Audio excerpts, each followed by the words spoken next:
राहुल गांधींनी केलेल्या या गंभीर आरोपांनंतर अनेक राजकीय प्रतिक्रिया देखील आलेल्या आहेत। त्यापैकी काही प्रतिक्रिया पाहूया। लोकसभा के वक्त उनको ज्यादा सीटें मिली। अगर हम लोगों को कुछ धांधली करने की रहती तो लोकसभा के वक्त क्यों नहीं हम लोगों ने की।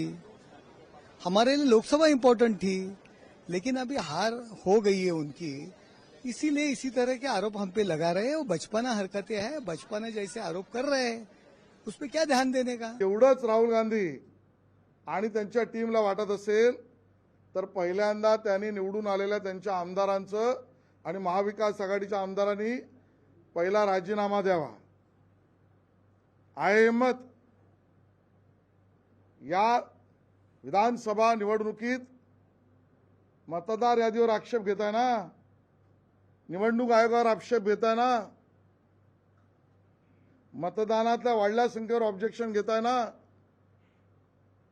मग पहिल्यांदा तुम्ही पारदर्शकतेने हरकती नोंदवल्या नाहीत, बूथ लेवल एजंटने काम केलं नाही, स्वतःचे विजय पचवण्याचा प्रयत्न केलात, दर तासाची वाढीव आकडेवारी लपवण्याचा प्रयत्न करताय, लोकसभेशी आताच्या विधानसभेच्या वाढीव मतदानाशी तुलना लपवताय, हे सगळं करताय। तर आता हिम्मत असेल तर राजीनामा द्या आणि मग चर्चा करा।